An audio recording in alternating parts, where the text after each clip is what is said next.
Kemudian yang terakhir, fadilah yang terakhir adalah Rasulullah menceritakan dalam hadis, membantu menjelaskan ayat, terutama dimulai dari dari ayat 72. Itu diceritakan khusus oleh Rasulullah sallallahu alaihi wasallam. Ayat 72 itu menceritakan tentang keindahan bidadari, hurum maqsuratun fil khiyam, yaitu bidadari-bidadari yang dipingin oleh Allah fil khiyam, di dalam khiyam, kemah. Khaymah itu berasal dari bahasa Arab. Kemah itu bahasa Arab. Khaymah.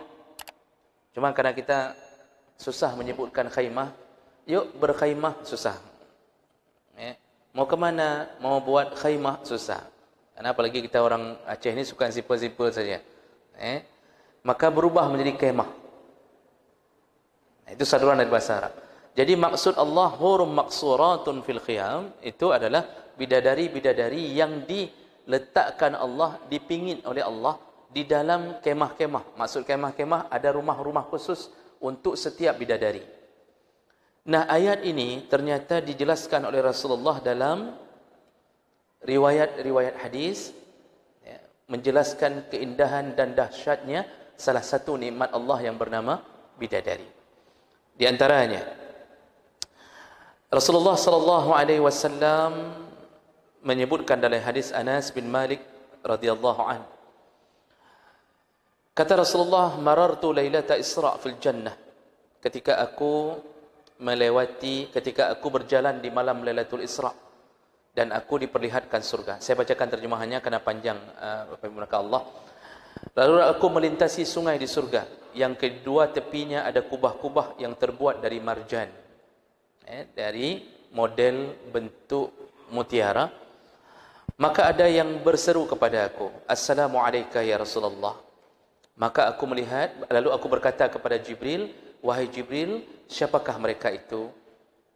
Lalu Jibril berkata, ya Rasulullah, mereka adalah bidadari-bidadari yang berjejer meminta izin kepada Tuhan mereka untuk mengucapkan salam kepadamu, dan Allah mengizinkan mereka, maka mereka lalu berkata.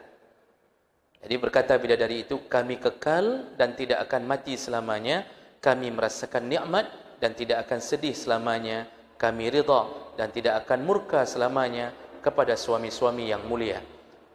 Nah, jadi ini pengakuan bidadari bahwa mereka tidak akan pernah murka ke suami di surga, dan suami tidak akan pernah murka kepada mereka. Makanya dalam hadis sebutkan, apabila seorang istri menyakiti suaminya dalam keadaan yang bukan sebenarnya, tidak layak disakiti, maka yang menyahut adalah bidadari di surga. Mereka akan mengatakan, suamimu akan menjadi milik kami di surga nanti. Artinya bukan lagi menjadi milikmu. Kalau begitu, suami di surga, istri yang suka menyakiti suami, dia berada di dalam neraka. Jadi ketemunya sama penduduk neraka. Jadi bidadari di neraka lah. Nah, jadi lalu Rasulullah membaca ketika pengakuan bidadari itu, kemudian Rasulullah berkata, hurum maqsuratun fil khiyam. Sungguh inilah bidadari yang dipingin oleh Allah di dalam kemah-kemah. Nah, jadi Rasulullah menyebutkan surah Ar-Rahman ayat 72. Bapak Ibu maka Allah Subhanahu wa taala, dalam hadis yang lain Rasulullah menceritakan tentang keindahan bidadari. Dalam hadis riwayat Bukhari, Muslim, Rasulullah menceritakan, saya bacakan terjemahnya karena waktu kita. Sesungguhnya bagi seorang mukmin ada sebuah kemah dalam surga terbuat dari sebuah mutiara yang dilobangi, panjangnya 60 mil. Maksudnya rumah itu panjangnya 60 mil. Bukan 60 kilo, 60 mil. Di dalamnya dia mempunyai banyak istri. Dan mereka sebahagian tidak dapat melihat ke rumah yang lain. Jadi walaupun rumahnya dalam hadis yang lain tembus pandang, tapi tidak bisa saling melihat. Dan di dalamnya terdapat gelas-gelas yang terbuat dari perak. Dan tidak ada yang bisa menghalangi mereka untuk melihat Tuhan mereka. Jadi Rasulullah menggambarkan di dalam rumah-rumah di surga, di setiap rumah itu ada bidadari. Dan rumah itu seluas 60 mil. Dalam hadis yang lain sejauh mata memandang. Itu satu rumah. Kemudian dalam hadis yang lain, hadis riwayat Ahmad dan Imam Tirmizi, Rasulullah berkata, rumah yang paling sederhana bagi penduduk surga adalah rumah yang mempunyai 80.000 pelayan. Jadi kita ini penduduk surga yang paling rendah amalnya. Kalau diponis masuk surga, rumah yang paling rendah dikasih level hotel bintang 1. Nah, hotel bintang 1. Itu hotel bintang 1 di surga itu ternyata pelayanannya dilayani oleh 80.000 pelayan. Dayang-dayangnya 80.000. Kita satu pembantu di rumah saja enggak sanggup bayar.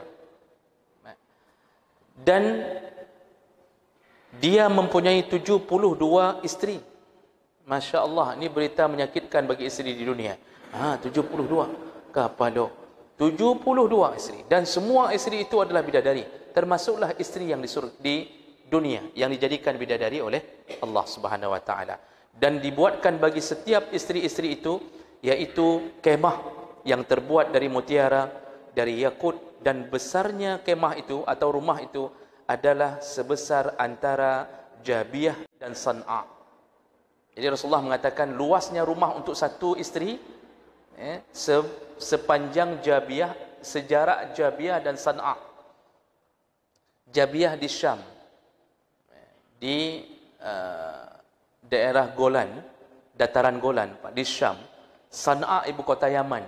Jadi satu rumah besarnya antara Syria dan Yaman, satu rumah. Itu satu isteri kita. Jadi jemaah mereka Allah Subhanahu Wa Taala, sampai setiap kali pergi ke pasar, maka semua orang yang pergi di pasar di surga pulang bertambah cantik, bertambah tampan. Dalam hadis riwayat Muslim disebutkan, sungguh di surga ada pasar. Surga pun ada pasar yang didatangi oleh penghuni surga setiap Jumat. Jadi ada pasar Jumat. Bertiuplah angin dari utara mengenai wajah dan pakaian mereka, sehingga mereka semakin indah dan tampan. Mereka pulang ke isteri-isteri mereka dalam keadaan bertambah-tambah indah dan tampan. Lalu isteri mereka berkata, demi Allah engkau semakin bertambah indah dan tampan. Mereka pun berkata, kalian pun bertambah indah dan cantik. Jadi kehidupan di surga bidadari itu bertambah-tambah indahnya. Setiap kali hari Jumat pulang dari pasar, bertambah-tambah. Kita hari ini pergi ke pasar, bertambah-tambah hitamnya, bertambah-tambah lusuhnya, bertambah-tambah capeknya. Isteri kita bertambah-tambah tuanya. Setiap kali ke pasar tambah tua. Apa enggak tambah tua apa? Ya? Kita enggak temani. Beliau belanja sendiri. Itu bawa satu ikan pertama, itu harus balik dulu ke Honda, sangkut ikan itu pertama. Kemudian balik lagi untuk beli lain, sangkut lagi yang kedua. Pas sangkut kedua, ikan pertama dihabisi kucing. Apa enggak tua? Tuhan lagi nyan. Berulang-ulang balik ke motor, berulang-ulang balik ke motor. Masya Allah, begitulah keindahan para bidadari di surga. Diperuntukkan untuk siapa? Untuk orang-orang mukmin yang telah lelah beribadah dan melawan maksiat yang dibisikkan oleh nafsu di dunia. Maka jemaah melakukan Allah Subhanahu Wa Taala, mimpikanlah surga walaupun kita harus bermimpi untuk bidadari. Sebagai penutup, kenapa yang Allah sebutkan selalu dalam Al-Quran bidadari? Kenapa enggak disebutkan bidadara untuk para perempuan? Pertama, ahli tafsir menyebutkan Allah lebih lugas bicara masalah bidadari karena yang dihadapi mukhatabnya, orang yang sedang dibicarakan untuk laki-laki. Laki-laki kalau bicara masalah itu vulgar, enggak masalah. Jadi Allah bicara terus terang masalah bidadari kepada laki-laki. Perempuan enggak dibicarakan bidadara karena perempuan malu-malu. Sikap perempuan kalau dilamar laki-laki kan malu-malu. Tapi kalau laki-laki mau lamar perempuan, dia suruh terus sama mamaknya. Ya indangnya necok je tero, lamar je tero. Ya indangnya je si, indang vulgar. Yang kedua, Allah bicara hanya bidadari karena diiringi dengan motivasi laki-laki masuk surga, itu lebih cenderung ke bidadari. Walaupun surga dihiasi emas dan perak, kalau enggak ada perempuan di dalamnya, kita enggak mau masuk surga juga, Pak. Percaya atau tidak, coba buktikan sendiri. Makanya kita ini mimpinya ke bidadari, dan istri kita lah penghuni surga yang jadi bidadari nanti.